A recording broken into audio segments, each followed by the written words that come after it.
Hey YouTubers, I junk picked some old ballast, two dead LED strips. I got some parts. Part of the benefit of being a hoarder. Got these huge, what are they, 8-foot long LED lights. Hypericon.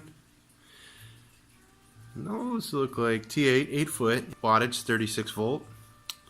Frosted diffusers. 5000K.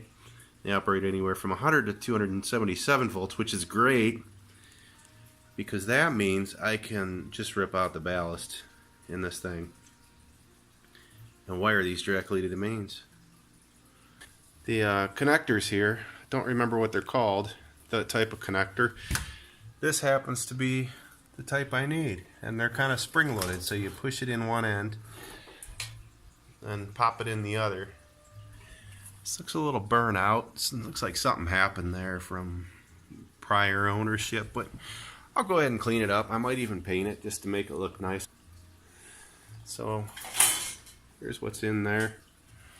I ripped out some wiring. This ballast actually was just held in there by that metal tang, and then it was screwed in right here with that nut coming down over that. So I already ripped this bad boy out. Magnatech 806 SLH TCP universal watt reducer. Oh, that must be a check or a replacement date, 4/20/04. So we're coming up on 15 years old. Let's see. Output voltage 750. Yeah, just your typical ballast. There's the wiring, but again, I'm going to rip out all that wiring and use all that, which is old machine wire that was ripped out of an old project. And then for these LED lights, let's see what they look like. I popped the top off this one, and these are pretty neat.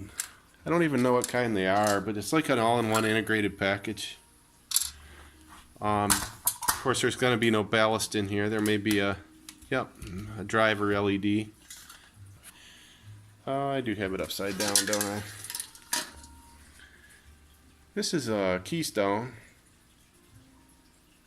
KTLD 25 1P700AF4 Class 2 LED driver. The output is 17 to 35 volt DC, and what these things do is output a current constant at 700 milliamps for this design, which is 25 watts max depending on the voltage draw. That's pretty much what these yeah, there it is right there, constant current. It's pretty much what LED drivers do, or provide a constant current. So I'm going to rip all that out, and this looks like the LED, and it looks like it's on here at these tabs. I'm going to need some needle nose pliers. I'll pull all those out, and give me one moment.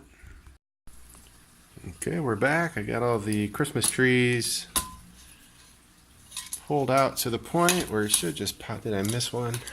Yeah, nope, there it is. Okay. Alright, it looks like I have to do it again.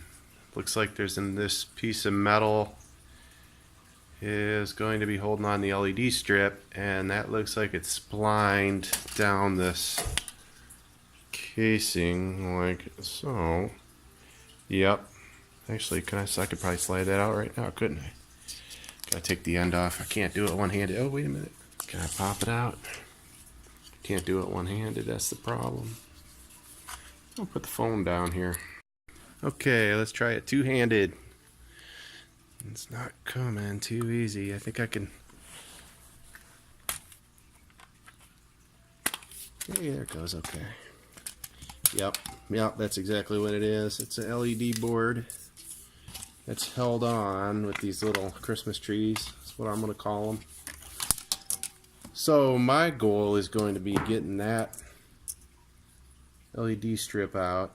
I might test that and see if I can figure out where the failure is. I don't know if I want to waste my time, to be honest. But what I'm going to do, take you over here.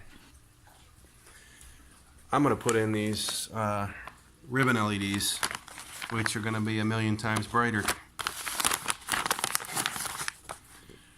This is an SMD LED flexible strip light. 2835s, 144 LEDs per meter. Runs on 24 volts. 28.8 watts per meter. And the color range is in, I guess that's considered cool white, maybe. Might be talking out of my rear there. And then I've got this bad boy here. And that sucker puts out right there 24 volts, 2.7 amps. So let me work on both of these, and I'm going to rewire that big tall guy. I'm going to put strip lights in these, and then I'm going to wire those two in series running off that 24 volts. So I'll be back. LED strip cut. It does have backing, peel and stick backing on the back. And I need to put it on this piece, which then mounts inside this diffuser tube. Problem is how am I going to keep that LED strip on this metal? I'm sure the sticking will work for a while, the sticky tape. But I also have these tubes of thermal grease compound on the back of the LED strip. I need to do that with the power of these LEDs. You know, pretty much all electronics, you got to dissipate the heat. That's what kills electronics, right? It's the heat. Part of the game of electronics is getting rid of the heat. So, otherwise, I wouldn't use any of this stuff. I could just tape it on the wall and say I've got a light, right? So, that's part of the reason I want to use these old units. Now, the longer ones aren't such an issue. Actually, they already have a heatsink built in. See all the aluminum on the back end? But it's all taken care of on the S end of this. But I gotta essentially make something similar here. And I don't know if it's gonna be enough metal, but it's gonna be on that, which is gonna dissipate the heat, and then it's gonna be attached to that. So I think what I'm going to do is probably tape this on there and put thermal grease between these two to increase the conductivity between those two, because I don't think I'm going to have a problem transferring the heat to this with the sticky tape. I don't know, we'll see. And then I got to figure out a way to attach this onto here.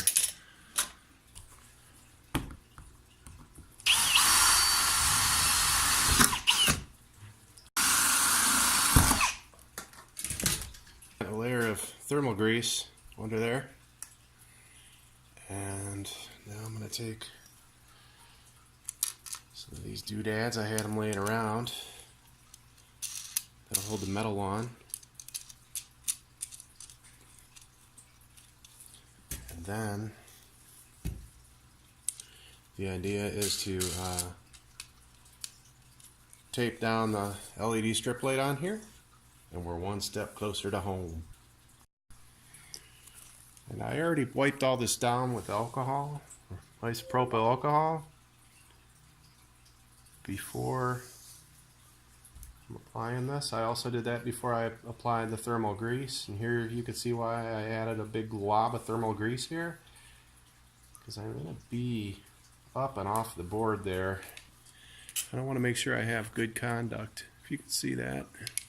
I still don't have the greatest conduct. I'm just doing what I can.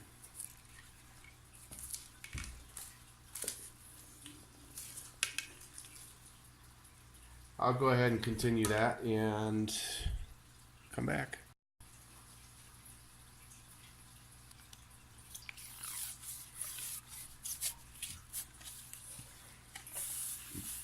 All right. Well, I've got it all together now, and one thing I failed to do is add some sort of disconnect in line, which I'm going to take it back apart and do that at some point, but let me plug it in. Man, that sucker's bright. And I'm going to daisy chain the other one that I'm working on to the end of that. I don't know if I'm going to, maybe I could just do them side by side so I have like a double light, like. So check this out, and it's like a solid one-piece unit now. All I need to do is wire the two and it'll be good to go.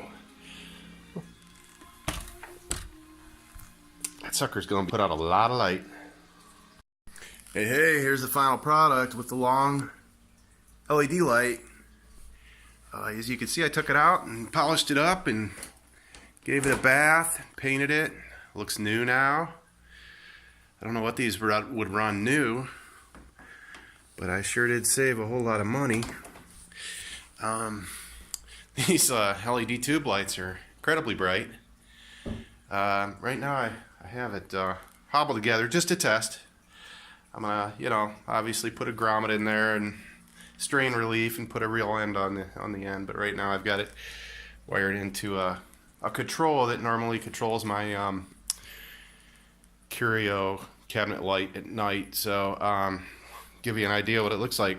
Alexa, turn on Curio. And it almost hurts the eyes looking at these straight in. Let me show you what it looks like on the ceiling here. Alexa, turn off Curio. Alexa, turn on Curio. So you can see it's almost like a floodlight there. And here's number 2 light for the show and tell. I series these strips together, and I screwed the two bodies together, so everything's fine there. These are also similarly difficult to look at. Show you the ceiling test again here. Alexa, turn on Curio. Alexa, turn off Curio. So there you have it. I'm going to save quite a bit of money. I'm going to have 2 very bright shop or garage lights, or wherever I choose to use them. I think they're kind of equally bright, really. I don't have a lux meter. It'd be an interesting comparison, but anyway, hope you can save some money too.